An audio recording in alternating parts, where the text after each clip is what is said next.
વાત કરીએ રાજકોટની રાજકોટથી એક મહત્વના સમાચાર તમને જણાવી દઈએ બ્રેકિંગ ન્યૂઝ રાજકોટના ડોમિનોઝ પિઝામાંથી માખી નીકળ્યાનો આક્ષેપ રાજકોટના ડોમિનોઝ પિઝામાંથી માખી નીકળ્યા હોવાના સમાચાર મળી રહ્યા છે ગ્રાહકે વિડીયો બનાવી સોશિયલ મીડિયામાં કર્યો વાયરલ કર્યો સેટેલાઇટ ચોક સ્થિત ડોમિનોઝ આઉટલેટની ઘટના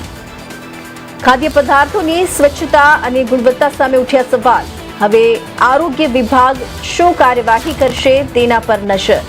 તો આ તરફ રાજકોટથી આ એક સમાચાર તમને જણાવી રહ્યા છીએ રાજકોટના ડોમિનોઝ પિઝામાંથી માખી નીકળ્યાનો આક્ષેપ ગ્રાહકે વિડીયો બનાવી સોશિયલ મીડિયામાં કર્યો વાયરલ સેટેલાઇટ ચોક સ્થિત ડોમિનોઝ આઉટલેટની ઘટના ખાદ્ય પદાર્થોની સ્વચ્છતા અને ગુણવત્તા સામે ઉઠ્યા સવાલ હવે આરોગ્ય વિભાગ શું કાર્યવાહી કરશે તેના પર નજર રાજકોટમાં એક ઘટના બની છે માખી નીકળ્યા હોવાની સમાચાર તમને વિસ્તૃતમાં વાત કરું તો રાજકોટમાં જાણીતી પિઝા બ્રાન્ચની બેદરકારીનો આ એક વિડીયો સોશિયલ મીડિયામાં વાયરલ થતા ચકચાર મચી છે ચર્ચા જાગી છે સેટેલાઇટ ચોક પાસે આવેલા ડોમિનોઝ પિઝાના આઉટલેટમાંથી ખરીદવામાં આવેલા પિઝામાંથી માખી નીકળ્યાનો ગ્રાહકે આક્ષેપ કર્યો છે તો ગ્રાહક દ્વારા આ સમગ્ર ઘટનાનો વિડીયો બનાવીને સોશિયલ મીડિયામાં વાયરલ કરવામાં આવ્યો છે